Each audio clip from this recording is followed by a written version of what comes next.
Pag turnover ng condo nyo, ang dami nyo palang babayaran. Hundreds, thousands of pesos. So ngayong video na to, papakita natin ang real deal hidden charges. Meron ba o wala? Watch this video hanggang matapos at ituturo ko sa inyo kung ano yung dapat nyong malaman before buying a condo here in Essence.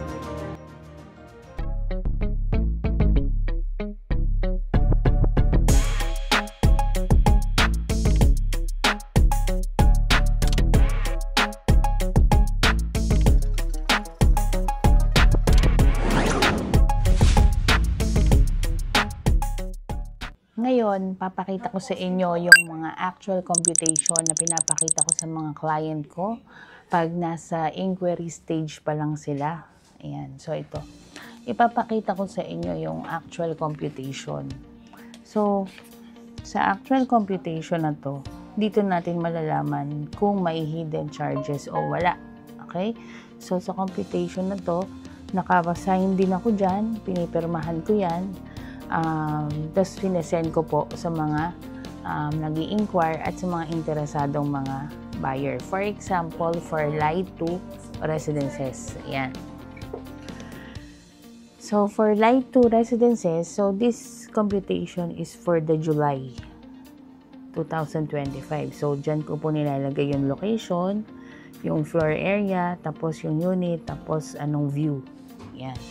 So, ito yung list price ng condo. It's 9,384,000 because this is 2-bedroom and unit with balcony. So, may promo nung July, 15% discount. Ayan. Okay? So, napansin niyo po dito, so from 9.3, naging na lang po siyang 7.9. Okay? Ngayon, so nagkaroon po ng additional value added tax. Okay? So, ang value-added tax is 12%. So, 12% ng 7.9 is 957,000. And then, yung other charges po is 6.5%. Okay? So, it's 518,466. So, from 7.9, ang price na po ng condo nyo is 9.4 million. Okay? So, mag-ingat kayo pag may mga nag-i-inquire kayo ng mga computation, kailangan sinasama na agad itong other charges. Yan, yung other charges na yan. Okay? And then, ang payment nito, 15% in 36 months, naka-indicate dito na yung DP, pambayaran ng 36 months, and then yung 85% is ilo-loan. Ito yung ilo-loan niya. Okay? So, ngayon, naka-note din dito, malinaw, na yung reservation fee is non-refundable and valid only for 30 days. Okay? So, yung other charges na ito po, yung 6.5, comprise of registration fee, documentary stamp, stamp tax, transfer tax, legal fees, at kasama na po yung water and Meralco installation. So, in short, yung pong yung pinaka first level title po natin ng CTS, yung mga gastos po dyan legally na inaasikaso, nakasama na po dito sa binayaran niya 6.5%. Okay? So, ito po is example. Ayan. So, ang lahat po ng computation na sinesend ko po sa client is no hidden charges dahil nakalagay na dito yung other charges na 6.5%. Okay? So, ang computation kasi is kasi nami-misinterpret ng iba. Ang computation po, ito po is about the condo unit investment only. Ibig sabihin yung condominium. Okay? So, ngayon, pag nag-i-inquire naman yung mga client ko, yung mga nasa inquiry stage pa lang, pinapaalam ko na kung magkano yung association dues upon unit turnover. Kasi hindi talaga maniningil ang SMDC sa association dues. Kasi yun po is, kumbaga is, hindi nyo pa kasi na gagamit kasi hindi pa kayo turnover. So, yung association dues every month, hindi pa po talaga nakalagay dito. It doesn't mean na hidden charges po siya. It's up to your agent and you as a buyer na alam naman po natin na merong association dues. Okay? So, meron pa pong isa, ang tinatawag nating amilyar every year. So, depende kung anong unit yung bibilin po ninyo. Meron pong sa 1 bedroom, depende kung 1 bedroom, 2 bedroom, once a year naman po yan binabayaran. Ganon. So, yan po yung mga binabayaran sa condominium investment po ninyo. Okay? So, ang yung sinasabi nilang hundreds of thousands talaga is yung other charges. Yan yung mabigat. Yan yung parang nakakashock.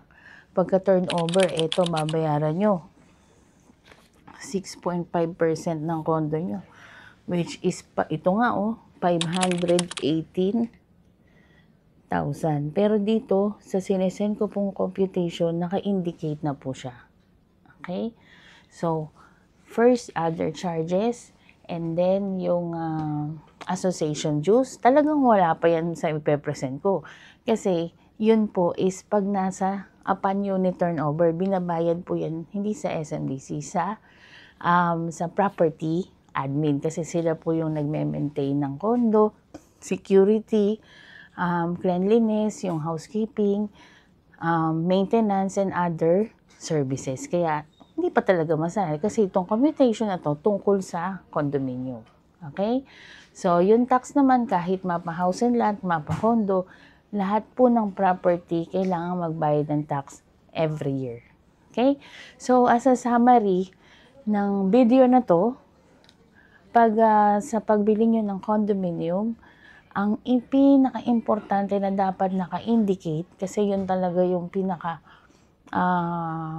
masakit pag hindi mo nalaman, is the other charges, which is the 6.5% of the condo price.